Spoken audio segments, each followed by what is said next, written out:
nga tugenda kwejjukanya ku musomo ogugamba nti biki ebireeta obulamu obulungi.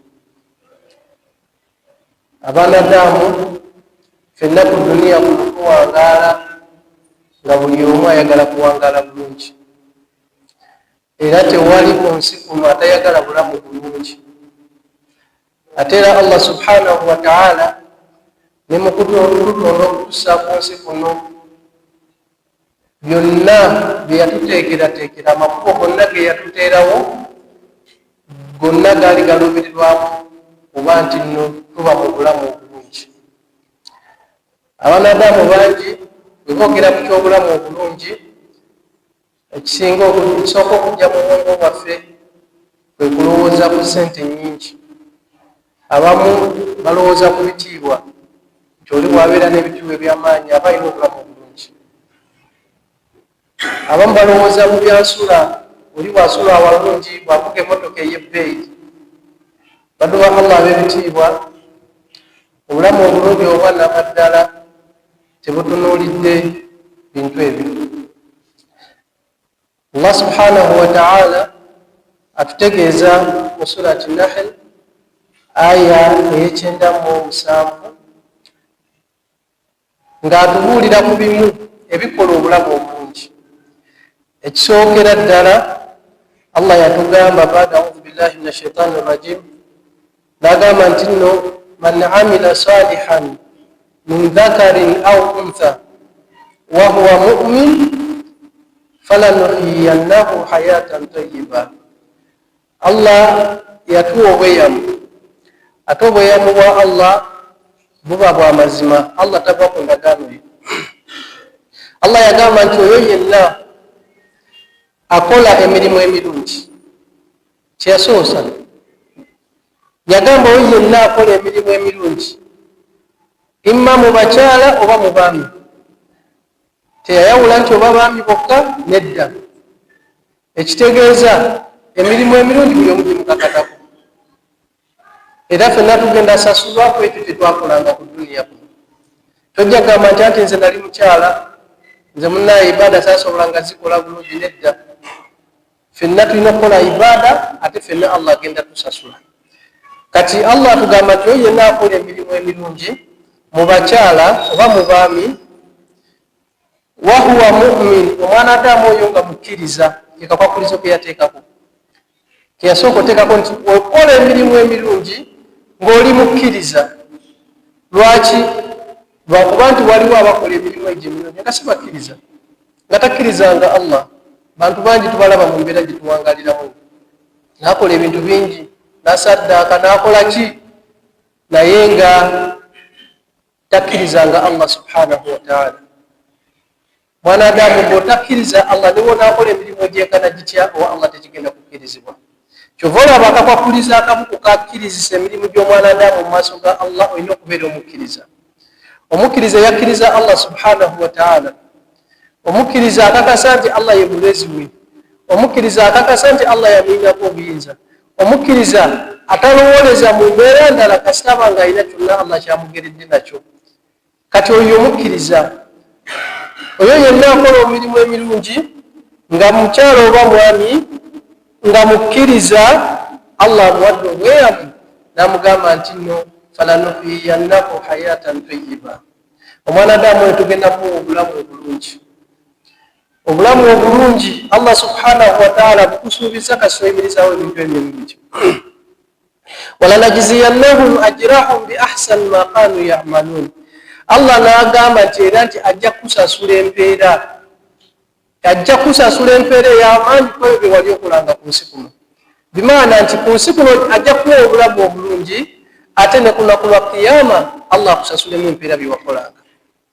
Baduba Allah ab'ebitiibwa, ffenna tusaala, tugezaako kye tusobola, naye ekibuuzo kiri nti obulamu bwe tulimu tuli basiimu nabwo? Obulamu bw'olimu oli mutebenkevu nti Allah bw'ataddemu obulamu bulungi? Okubanga tuwangalira mu bulamu nga tetugwesa bitulumya mitwe, tetugwesa stress, tetugwesa birowoozo, obwo bulamu bulungi bwe tulimu baduwa Allah. Olabanga ng'ogezaako okulongoosa mu maaso ga Allah subhanahu wa ta'ala ogezaako kuyimirizaawo ibada naye ng'olaba obulamu wallahi bukyakutambulira bubi, gezaako okwekuba mu ttuuki weebuuza ekibuuzo nti obuzibu buliwa. Oyinza okuba ng'olina ebiyitira nga tomanyi nga bye biviirako nga y'ensonga lwaki Allah akulemeza mu mbeera gy'olimu. Nabo kirwadde ba Allah ab'ebitiibwa okuba ne imaani ey'ennamaddala ebibala byereeta mirimu mirungi. Tosobola kukola mirimu mirungi nga tolina imaani mu Allah subhanahu wa ta'ala. Kuba ekifuga emirimu emirungi kwe kuba nti nno okkiririza mu Allah nti buli kimu kyonna okutambulira ku mateeka ga Allah subhanahu wa ta'ala. Emirimu emirungi girina okuba nga giri mu layini ne Qur'an al-Karim n'ensomesa y'omubaka Muhammadi sallallahu alayhi wa sallam. Awo Allah ajja kuwa obulamu obulungi, Allah ajja kwagala. Qul in kuntum tuhibbuna Allah fattabi'uni yuhibbukum Allah. Bwe tuba twagala Allah subhanahu wa ta'ala atwagale tubeere nga tugoberera omubaka Muhammadi sallallahu alayhi wa sallam. Allah ajja twagala atusonyiwa amadhambi gaffe. Ate Allah waba akwagadde, Allah n'akufuula mukwano gwo, ani asobola okuba nti naafuuka mulabe? Ani asobola okukukosa nga Allah akwagadde? Ate Allah bw'akukyawa n'akuleka, ani asobola okukutaasa? Kati ebimu ku bireeta Allah okutwagala kwe kuba nti nno tussa mu nkola amateeka ge nga era tugoberera ensomesa y'omubaka Muhammadi sallallahu alayhi wa sallam. Allah ajja twagala. Ate Allah bw'anaatwagala, Allah bw'akwagala takuba kukwagala kyokka. Allah bw'akwagala kussaako sakina. Allah bw'akwagala kussaako obutebenkevu. Allah bw'akwagala akuwa obutebenkevu bwa nafsi. Allah bw'akwagala akwanguyiriza mu byenfuna byo. Allah bw'akwagala buli kyokwatako kyonna kiteekamu baraka.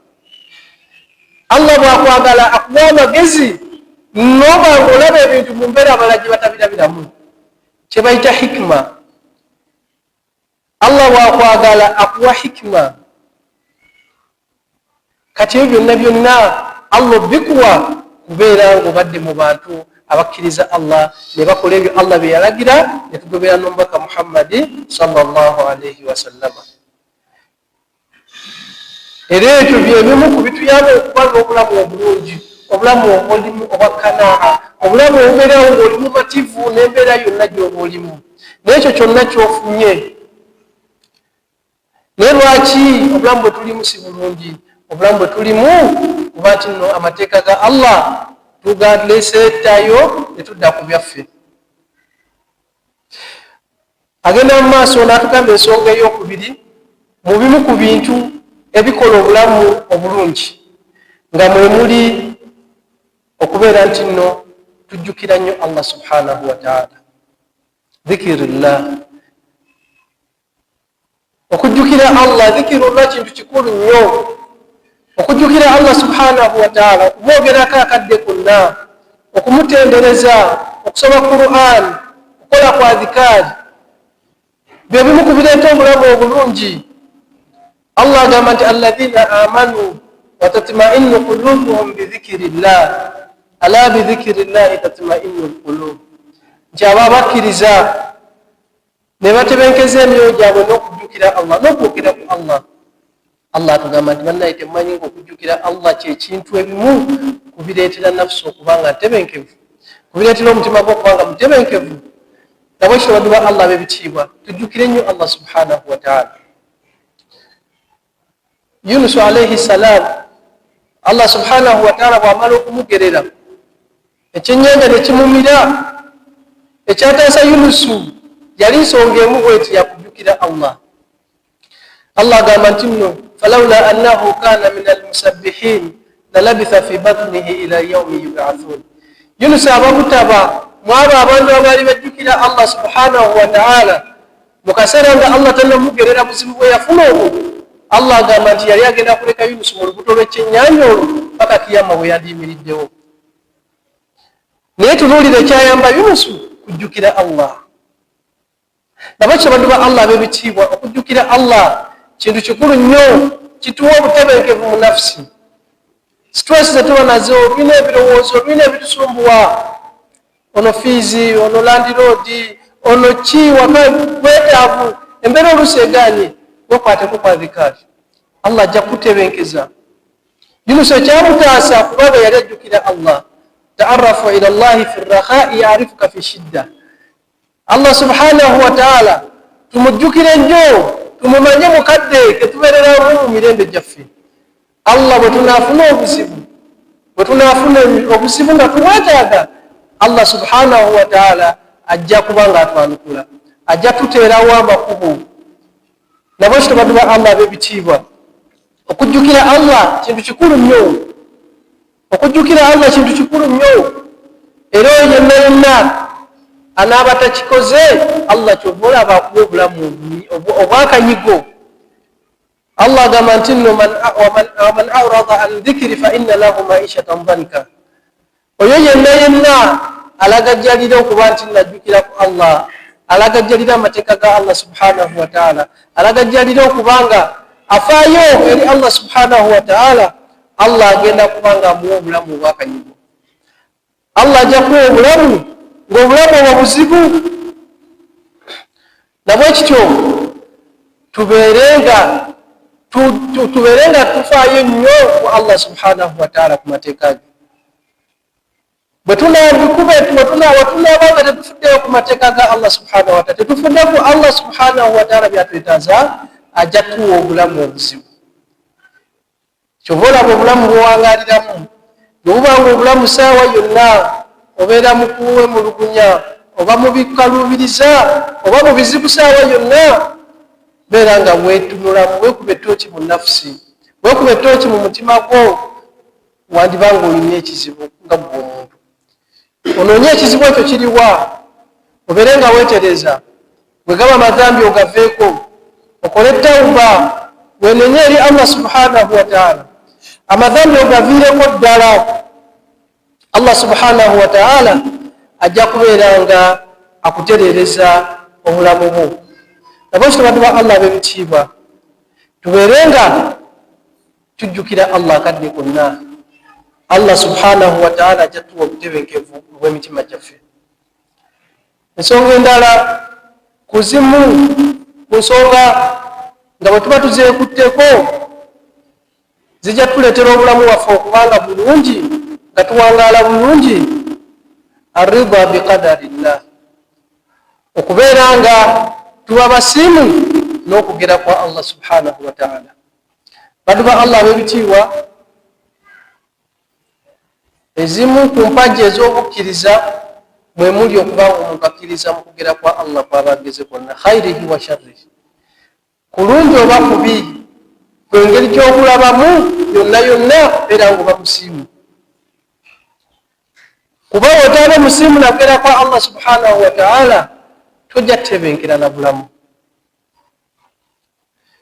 Kyova olaba omuntu yenna omukkiriza, Nabbi sallallahu alaihi wasallam yagamba nti nno dhaaka ta'ama al-iman man radiya billahi rabba wa bil islami diina wa bi muhammadin rasulan.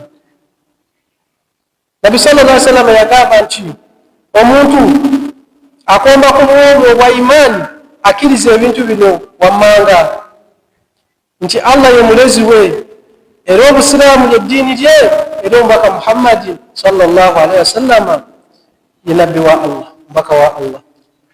Nabo kityo bantu ba Allah ab'ebitiibwa, tukkiririze mu kugera kwa Allah kwonna kwonna kwaba ageze. Bwe newakubanga mu kulaba okuko tekukusanyusa, kkiriza nti Allah kyakugeredde kyekirungi. Agamba nti wa asa an takrahu shay'an wa huwa khairun lakum wa asa an tuhibbu shay'an wa huwa sharrun lakum wallahu ya'lamu wa antum la ta'lamun. Nti ebiseera ebisinga ensonga oyinza okwegomba ekintu naye nga wallahi kyekibi gy'oli, ate oyinza okwegomba ekintu nga kyekirungi gy'oli. So Allah yatusinga okutegeera embeera eyo yonna. Allah ayinza okuleetera setback mu bizinesi yo, naye nga setback eyo Allah alina kyaliresono gyakuwa. Allah subhanahu wa ta'ala ayinza okuleetera embeera yonna mu kifo wewangaalira n'ogamba kanveewo ngenda awala, naye nga Allah okujja awantu awo olabamu ebizibu naye nga gyakututte yawali baraka. Allah ayinza okugerera oli wamukwano kwakusuza busuza nagamba munnaye nze ontamye vaano sikyasobola kuwangaala naawe, wallahi n'owulira mubi nnyo, naye nga okuvaawo kwawo kugenda fuuka sababu egenda otetenkanya okole opangise ove mu kupangisa okole ogule ewuwo ozimbe otuuke n'okuba nga oba mu makaago nga neyakusuza eyasooka okusuza ku tawuni kuno ng'akyali mu kipangisa. Nabwe kitawatuba Allah b'ebitiibwa tewali mbeera Allah gyagera ne bwebanga erabika ng'embi nga ddala mbi. Allah ayinza okugerera embeera yonna ng'olaba tekusanyusa beera musiimu nayo, kuba mu buli kyonna kyagera mulimu akalungi akekwesa oba obulungi obwekwesa bwetasobola kulaba. Ate oyinza okwebanga weesunga ensonga embeera yonna ebezzeewo mu bulamu bwo ng'olaba sente zizze alhamdulillah olina ebbiru gy'okubya essanyu olina lingi, naye nga wallahi essente ezo z'ofunye nga zegenda ofuuka ensonga okuba nti n'ozikirira, nga ze zigenda ofuuka ensonga abaana b'okutema. So nabwe kitawatuba Allah b'ebitiibwa omuntu omukkiriza yenna ayagala okuba n'obulamu obulungi, omwana Adamu yenna ayagala okuba n'obulamu obulungi, beera musiimu n'ekyo Allah kyakugeredde nakyo. Beera musiimu n'embeera yonna gy'oyitamu. Nabbi yagamba sallallahu alaihi wasallam ati embeera z'omwana Adamu omukkiriza zeewunyisa. Ekibirungi wekimutuukako yebaza Allah, ate ekibi wekimutuukako era agumiikiriza nekibanga kyekirungi gyali. Nabwe kitawatuba Allah b'ebitiibwa tubeere nga tuba basiimu n'embeera yonna ebeere tutuuseeko mu bulamu bwaffe. Bangi muffe tufiiriddwa abantu baffe abaagalwa, tufiiriddwa abakadde baffe, tufiiriddwa abaganda baffe, tufiiriddwa bamaama baffe, tukoze loosi, bizinesi zaffe oluusi zikutte omuliro, obadde disappointed ne mukwano gwo akulyazamanyiza mu mbeera gy'obadde tosuubira. Beera musiimu n'okugera kwa Allah subhanahu wa ta'ala, kuba naaba musiimu n'okugera kwa Allah subhanahu wa ta'ala ojja kuba n'obulamu obulungi, ojja kutebenkera ku nsi kuno. Nabbi agamba nti Allah subhanahu wa ta'ala kataba Allahu maqadira al-khalaiq qabla an yakhluqa as-samawati wal ard bi 50,000 sana. Nti Allah subhanahu wa ta'ala yawandiika programu ya buli kitonde kyonna, ya buli programu y'ensi eno yonna nga tannatonda maggulu ago omusanvu n'ensi eno emyaka 5,000 emabega. Buli kimu naaba nga yakiteekateeka. Kati gwe lwaki weteekako obukeeke mwana Adamu? Allah omukyala gwe atakusobozesa kuwasa omutima gwo gwali gumwagadde gutya, omukyala oyo Allah alina ensonga lwaki yamukukingiriza naaba nga yakuweebwa wasobola okuwasa. Akaseera kalituuka omulabe oba obeere nga weebaza Allah subhanahu wa ta'ala nti Mungu kyewankolera wadde akaseera ako nakirabanga ekyali kinnuma ennyo, ekyali ekizibu ekyokugumiikiriza, naye Allah nti ndabamu obulungi saawa eno. Nabwe kitawatuba Allah b'ebitiibwa tetunakuwalanga na mbeera yonna gye tuba tulimu. Bwe tunaaba abasiimu n'embeera eyo yonna Allah gyatugeredde, tujja kuba n'obutebenkevu omwana Adamu. Allah ajja kuwa obutebenkevu mu nafsi yo, nga ku nsi kuno tewali nnaku gwe gy'olaba. Omulongoofu omu mu basalafu salihina yayogera ebigambo binene, n'agamba nti nno law alima almuluka wa abna'u almuluka ma nahanu alayhi lajaladuna alayhi bisuyufi. Law alima almuluka wa abna'u almuluka ma nahnu fihi lajaladuna au laqataluna alayhi bisuyufi. Nti fe abaana Adamu Allah basaasidde n'aba obusiraamu n'atuwa obukkiriza, singa kankiyite nti kanjogeze kyabakulembeze, kuba kati bakabaka tulina batono abalina obuyinza ng'obwedda bwe baalinanga. Singa abakulembeze abo bwe tulaba abo n'abaana baabwe tumanyi nti omwana wabeera mu first family, esente zibaawo, abalina obuyinza, asobola nayo commandinga, asobola okuwa order era neba from above. Omulongoofu yagamba nti singa baali bamanyi abantu abo abalina obuyinza obwo nga sente bazirina, buli kimu bakirina naye nga tebalina busiraamu, singa baali bamanyi ma nahanu fihi, kyetulimu okuba nga tuli bakkiriza mu byengera, mu butebenkevu, mutmainanu alqalbi, okuba nti emitima gyaffe mitebenkevu, tetulina wansi yenna, singa baali bakimanyi ekyengero ekyo kye tulinamu kubanga tuli bakkiriza bandibadde bajja batulwanyise babe nga bakitujjako. Kuba kye banoonya wallahi bw'okirina naye bo tebakirina. Essente bazirina naye tebalina ssanyu, tebalina butebenkevu. Baba mukweraliikira saawa yonna, baba mukutya. Omusajja n'abeerawo nga tasobola kutambula kuva wano n'agenda wali ku stage ng'ali yekka ng'alina okuba n'amukuuma. Banaye ebyo si mirembe baddu ba Allah b'ebitiibwa. Kyova olaba obulamu obulungi kutegeera Allah. Obulamu obulungi kuba nti n'omanya nti Allah yali mu kontrol y'obulamu nti ekyokutuukako kyakutuukako. N'oba musiibula kyonna Allah kyakugeredde. Obulamu obulungi kwe kumanya nti nno Allah kye yakuwandiikako kyakutuukako nga kyakutuukako. Kiba kyatakuwandiikako tekijja kutuukako. N'omanya ekyo n'otebenkera nakyo. Kyobula Nabbi sallallahu alaihi wasallam yagamba nti nno man asbaha minkum, omuntu abukeesa mummwe, aminan fi sirbihi, ng'omwanadamu oyo alina emirembe ng'ali secuwa ng'ali seefu bw'awangaalira mu famire ye, mu bantu b'awangaaliramu, mu kitundu bw'awangaaliramu. Kasita obukeesa ng'oli mu kitundu oba mu bantu oba bw'owangaalira nga tolina kweraliikirira kwonna. Tolina kutya nti bugenda kera kumakya nga batusuddeko wano ekizuka. Tolina kutya nti naaba ntambula ngende ku masijidi nsange ab'ebijambiya. Tolina kutya nti naaba mpitayita bwe nti banfumita ebiso, nga wallahi oli mugumu.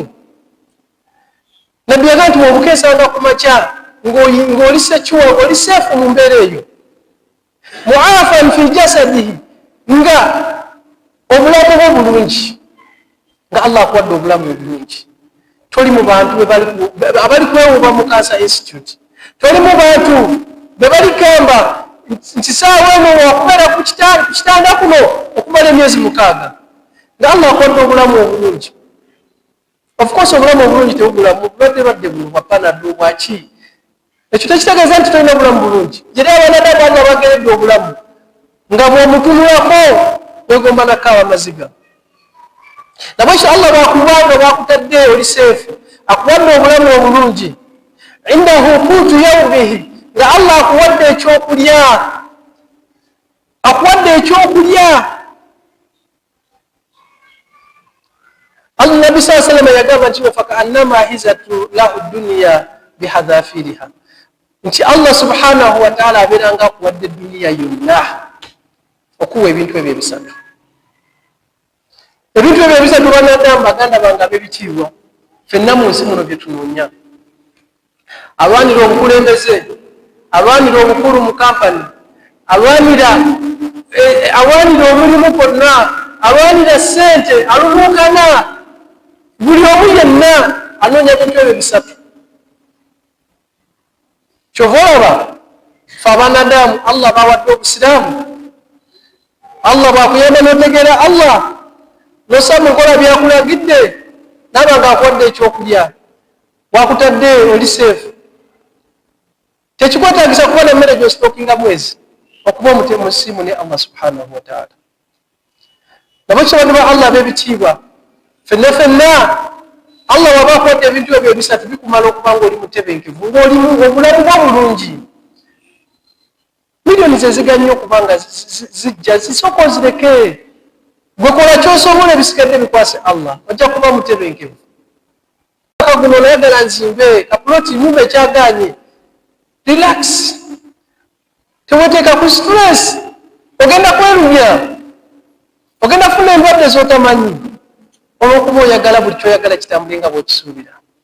Bw'ani yakugamba nti bw'oli mu puroguramu y'obulamu bwo oyinza okwanguyiza oyagala ofuna ekintu naye ng'ekintu ekyo temuli kalungi gy'oli. Nabwekyo baddu ba Allah ab'ebitiibwa, oyo yenna amanyi obuwoomu obw'okubeera omukkiriza owannamaddala tasobola kuba na stress yonna mu nsi, tasobola kuba na bunkenke. Omuntu ayinza okugamba nga tulaba abasajja abatasaala, abasajja boononefu basiba mu madhambi, naye Allah abawadde obulamu obulungi. Mukulaba okwaffe bwe tulowooza, olwokuba olaba oli yeevuga, olwokuba asula walungi, olwokuba alina ebitiibwa, bwatuuka ku mukolo basituka, oga naye ngaabo Allah abawadde. Muganda wange njagala okugamba nti abaanadamu abo bwe tulaba, Allah subhanahu wa ta'ala kyabatuuzizza ku mitima gyabwe abakukiwaako omu ku ffe, wandibadde weegomba kujje mu bulamu bw'obwesi. Tulaba bye balina ebyo naye tetumanyi stress, tetumanyi hamu, tetumanyi buzibu Allah bw'abatuuzizza ku nafsi zaabwe. Baliyo tebeebaka tulo, bali mu mabanja, bali mu kweyaliikirira. Saayo naye omusajja n'abeera mumaka n'ateekako buli kika kya security kyonna, embwa n'aleeta, omusirikale n'aleeta, n'ateekako n'ebiwaya ku kikomera n'assaako, kamera n'assaako, naye nga byonna ali kutya. Lwaki ali ku bulamu ng'obwo? Oba oliawo nga ne sente z'alina za haramu, nga ne sente z'alina za buli asaamaanya. Tolina kwegomba muntu bw'atyo. Allah bw'akusaasira ng'osala swala zo 5, Allah n'akusaasira ng'olinaawo ojja ekyokulya, Allah n'akusaasira nga wooli oli seefu. Ola ekikumala okuba nga oli musiimu 100% ne Allah subhanahu wa ta'ala. Nabasha baddu ba Allah ab'ebitiibwa,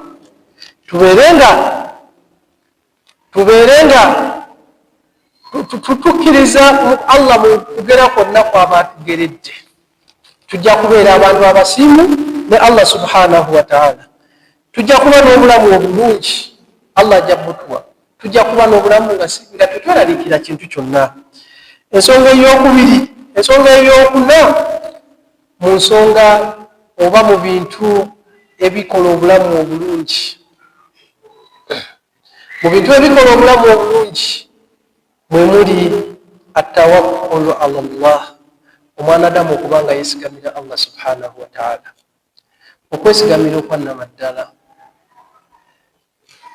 Allah subhanahu wa ta'ala ategeeza n'atugamba nti nno waman yatawakkalu ala Allahi fahuwa hasbuh, nti oyo yenna eyeesigamira Allah subhanahu wa ta'ala, Allah amumalira. Ekyokwesigamira Allah kikumalira, teweetaaga nsonga ndala yonna. Kyova olaba omuntu yenna omukkiriza alina okuba n'essuubi mu Allah subhanahu wa ta'ala mu kyonna kyakola. Weesigamire Allah, oweesigamire olwannamaddala, ojja kuba n'obulamu obulungi.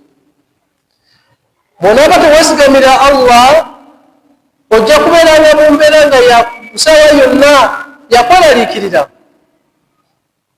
Naye omuntu eyeesigamira Allah subhanahu wa ta'ala, naye bamugamba nti newagenda okulima awantu nga yamanyi nti neesigamire Allah, yajja okuntera baraka mu kintu kyendikola kino, abalala ne banamugamba nti ekyolikola tekikufuna nnaku zino, naye nga yakakasa nti awali Allah tewali kisobola kugaana, ojja kuba mutebenkevu. Allah ajja kuwa obulamu obulungi. Okwesigamira Allah kintu kikulu nnyo. Okwesigamira Allah subhanahu wa ta'ala kintu kikulu nnyo. Omwanadamu bw'ova ewaka, samadduwe y'okwesigamira Allah subhanahu wa ta'ala. Bw'oba ogenda mu byogenda okukola, Allah subhanahu wa ta'ala abeere ng'akuteramu oba. Omwanadamu yenna yeesigamira Allah subhanahu wa ta'ala taba nakweraliikira kwonna. Kyova olaba buli wetusaala wanne ne tugamba nti iyyaka na'budu wa iyyaka nasta'in, nti ye gwe wekka gwe twesinza, ate gwe twesigamira mu mbeera yonna, gwe twesigamira Allah mu mbeera yonna. Kati Allah subhanahu wa ta'ala bw'oba ng'osala esswala 5 n'owanika emikono gyo n'ovaayo n'ogenda onoonya ekyokukola n'ogenda ku mulimu gwo, toyinza kuba nakweraliikira kwonna. Allah ajja kuwa newona kiraba ng'ekitono ajja kikuteeramu baraka.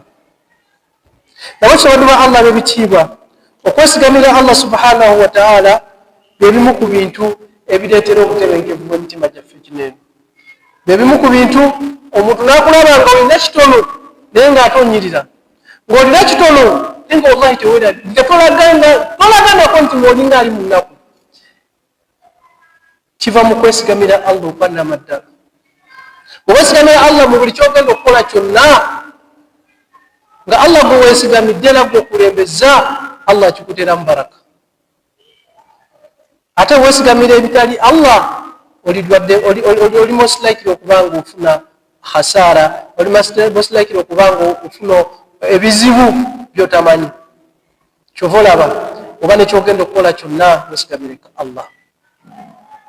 Weesigamire Allah subhanahu wa ta'ala oba ogenda ku mulimu, oba ogenda kusomera weesigamire Allah. Okulembeza Allah mu mbeera yonna, Allah ajja kutebenkeza, ajja kuwa obulamu mu mbeera eyo. Bw'ona wasa omukyala, ng'omukyala oyo wamwagalako, bisigadde nga tudini tewali kulembeza, tewakulembeza Mungu kyasinga kwagala, omukyala oyo most likely omufunamu obuzibu. Obonebona obulamu bwo bwonna, ng'obulamu bwo si bulungi naye nga gweweeretera obuzibu obwo. Kuba obufumbo oyinza okugenda kubeeramu emyaka 4 newomu oli emyaka 2. Naye bw'oba tewafaayo kulembeza Allah byayagala, then oli most likely okuba nga osafalinga emyaka egyo gyonna. Nabwe kityo baduwa Allah ab'ebitiibwa, obulamu obulungi buli mu kwesigamira Allah subhanahu wa ta'ala mu mbeera zaffe zonna zonna, tuzesigamize twesigamire Allah subhanahu wa ta'ala. Era bwe tunesigamira Allah subhanahu wa ta'ala, bye tukola byonna byonna Allah ajja biteekamu obwangu, Allah ajja bituteeramu obulungi. Allah subhanahu wa ta'ala yamala ddotuwa obweyamu, teri kisobola kukyuka. Tobana kutya konna konna, tobana kweraliikira konna konna. Va waka kulembeza Allah, kyakuwadde fa alhamdulillah, abakuwadde 15 zozze nazo, beera musiimu nakyo. Beera musiimu n'obulamu Allah bwakutaddemu. Abantu kulembera abalongoofu abasinga tebaali bagagga, naye olw'okwesigamira kwe balinanga mu Allah subhanahu wa ta'ala, bawangalanga obulamu obussanyu. Okwesigamira Allah subhanahu wa ta'ala, Allah subhanahu wa ta'ala akumalira newobadde tolina ssuubi. Allah akuterawo ekkubo newobadde tosuubira. Tuleke kwesigamira nnyo magezi gaffe, otuuke n'okugamba nti nze magezi gange ensonga lwaki nazimba wano, essente ze ndina magezi gange teri yannyambako. Oyogere nga Karuna we yayogera nti magezi gange kwe nasinzira ofuna sente zinene, Allah namuzikiriza n'emmaali ye yonna. Nabo kyebaduba Allah ab'ebitiibwa, tubeere nga twesigamira Allah mu mbeera yonna. Bw'onesigamira Allah ajja kukwagala. Ate Allah bw'aba akwagadde, n'abagambye nti Allah bw'aba akwagadde tewali asobola kulwanyisa. Ate Allah bw'akuta, ani asobola okuba nga akulwanyisa? Allah bw'akwagala ayita Jibrilu n'amugamba nti owaayi Jibrilu, omuddu oyo mukwano gwange, omuddu oyo omwagala, naawe mwagale. Jibrilu n'agawala malayika n'azigamba nti omuddu oyo Allah amwagala, nammwe mumwagale, nabo ne bakwagala. Ate Allah subhanahu wa ta'ala n'akaka abanadamu ku nsi kuno ne bakwagala. Ebyo byonna biva mu ki? Biva mu kuba nti nno omwanadamu enkolaganayo ne Allah mungi. Bannaye ki ekisinga ku nsi kuno omwanadamu kubanga oyagalwa? Omwanadamu kubanga buli wogenda bakwagala, si kintu kyangu. Ng'abantu balina emirembe naawe, abantu basanyufu naawe okubawooko, bantu bangi ng'okubeerawo kwabwe naku banakuwaza abasigadde, nga talina waabeera nga tewali ssanyu, nga talina waabeera ne waba essanyu, nga buli wabeera wonna wabeera nnaku. Bwaba bizibu. Nabwe kityo twesigamire Allah subhanahu wa ta'ala mu mbeera yonna. Allah subhanahu wa ta'ala ajja tuwa obulamu obulungi. Allah subhanahu wa ta'ala ajja tuwa obulamu obulungi. Ensonga endala mu nsonga eziyinza otuleetera obulamu obulungi kwe kubeera nti nno annadhuru ila man huwa dunaka fi dunya, okubeera nga amaaso go, endaba yo, okubanga otunuulira nnyo abo abanadamu Allah batadde ku nsi kuno nga bali wansi wo. nga Allah akusituddeko totunuulira abo abakusinga waggulu. Bw'onaabala mu banadamu, Nabi sallallahu alaihi wasallam yatugamba nti nno unzuru ila man asfala minkum wala tanzuru ila man huwa fawqakum. Nabi sallallahu alaihi wasallam yatugamba nti nno tutunuulire nnyo abaana bannaffe be tusingako, tetutunuulira abo Allah basituddeko ku ffe. Lwaki? Bonna atunuulira omu bw'osingako ojja kubeera mu bantu abebaza Allah, ojja kuba mu bantu abanaatebenkera nekyolina.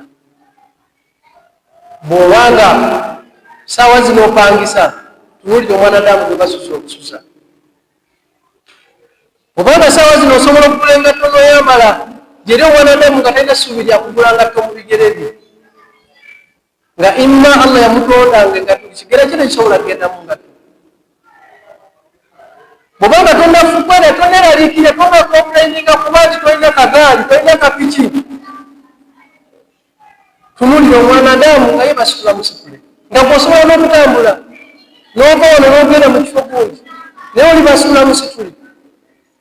Nabwe kityo tutunuulire nnyo abo be tusingako, tujja kuba batebenkevu n'obulamu bwaffe, tujja kuba batebenkevu ne Allah byatuwadde, tujja kuba batebenkevu n'empangaala yaffe.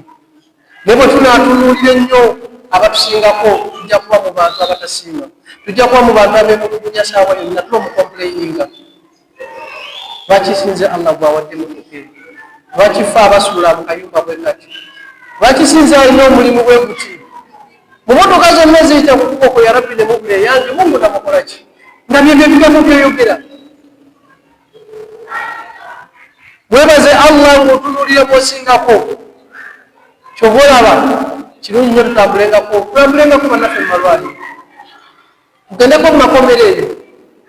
Kijja kuyamba okuba ng'oyongera okwebaza Allah, kijja kuyongera okwongera okuba obutebenkevu mu mutima gwo.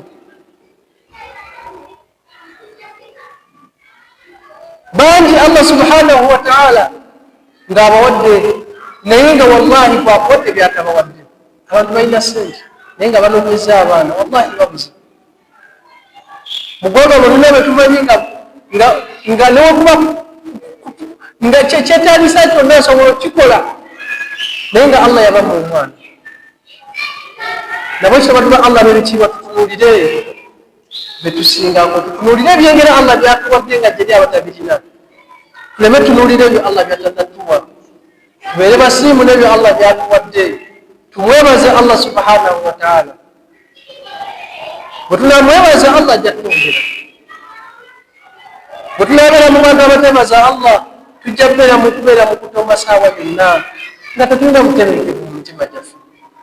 Saawa yonna kino Allah bw'akuwa akapiki ogamba singa mpadde emmotoka, bw'akuwa emmotoka nti Allah ate ne byompadde waliwo eziriko, bw'akusaasira n'ogula akataka n'osimba ati naye ate Allah puloti gewampa ntono, Allah njagala ontoyoko eka namba, bw'akuyamba n'abikuwa era olaba nga tokuta. Kana bwe kityo bantu ba Allah b'ebitiibwa, tojja kuba na bulamu buli mu mirembe nga buli saawa oyo otunuulira akululunkana kwokka. Beera musiimu n'ekyo. Ensi kyotagenda kujjamu, byonna byolina tali kyogenda nakyo mu maaso ga Allah. Kiki ekikuteeka ku bunkenke? Kiki ekikuteeka ku stress? Ekirala abantu ba Allah b'ebitiibwa, mu bimu ku bireeta obulamu obulungi, attaqwa Allah, okwesigamira Allah subhanahu wa ta'ala, era nga kyekomenkereza nakyo. Bantu ba Allah b'ebitiibwa, okwesigamira Allah subhanahu, okuba ne taqwa mu Allah subhanahu wa ta'ala kintu kikulu nnyo, okuba ng'otya Allah subhanahu wa ta'ala. Bye bimu ku bireetera obwanadamu okuba n'obulamu obulungi n'okutebenkera. Omusajja omu ku bakulembeze yali ayitibwa Umar ibn Abdul Aziz, yali afa, yali mukulembeze ng'alina konko mu ssente buli kimu, naye bwe yafa yaleka dinaari 18. Essente ezimu, ekitundu ku ssente ezo ne kikola mu mazika ge, ekitundu ne kigabanyizibwa abaana be 11. nawe yali anaatera okufa bamugamba mbuuza ne bamugamba waayi mukama waffe olina obuyinza ku ssente osobola okulagira esente zonna z'oyagala ne bakuwa abaana bo balekedde ki yabagamba nti nno abaana bange abo balekedde taqwa Allah kuba Allah subhanahu wa ta'ala yeyama n'agamba waman yattaqi llaha yaj'al lahu makhraja buli atya Allah ajja muwa obufulumizo bwatyo Umar bwe yagamba n'agamba sibalekedde wababa naaba tebalina taqwa ngo tebatidde Allah at least sibalekedde sente zinabayamba kubanga bakola amadhambi era omusajja omu ayitibwa Muqatil ibn Sulaiman yali ayingidde baali bayingidde obukulembeze omu nga yakafuna obukulembeze ayitibwa Abu Ja'far al-Mansur mubone n'alabamu Muqatil ibn Sulaiman yali musajja mumanyi namugamba nsaba obeko nebyombuulira nabyo namugamba yagala mbuulirire nebyenali nabyeko oba nebyenali mpuliddeko of course omuntu yenna wegomba nnyo omuntu akugamba ekintu kyali erabiddeko n'amaaso ge namugamba bal bima ra'aita mbuulira nekyo kyewali olabyeko namugamba nti nno Umar ibn Abdul Aziz ng'ayogera ku Umar oyo yafa n'aleka dinaali 18 ekitundu ekikola mu maziga g'ekitundu ne kigwalibwa abaana be 11 nagamba nti Hisham ibn Malik yaleka essente nga omukyalo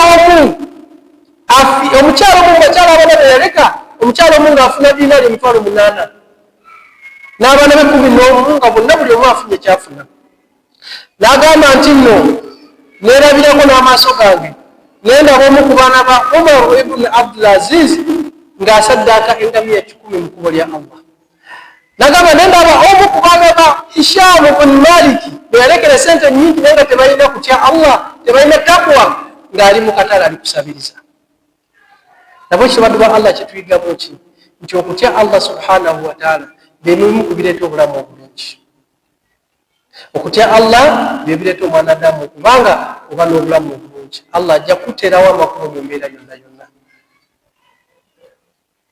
nabwe kibaddu ba Allah bebitiibwa olw'obudde tetujja kusobola kusukkaawo saba Allah subhanahu wa ta'ala tugase n'ebigambo ebyo atusimba nti abawuliriza ne bassa mu nkola subhana rabbika rabbil izzati amma yasifun wasalaamun ala al-mursalin walhamdulillahi rabbil alamin assalamu alaikum wa rahmatullahi wa barakatuh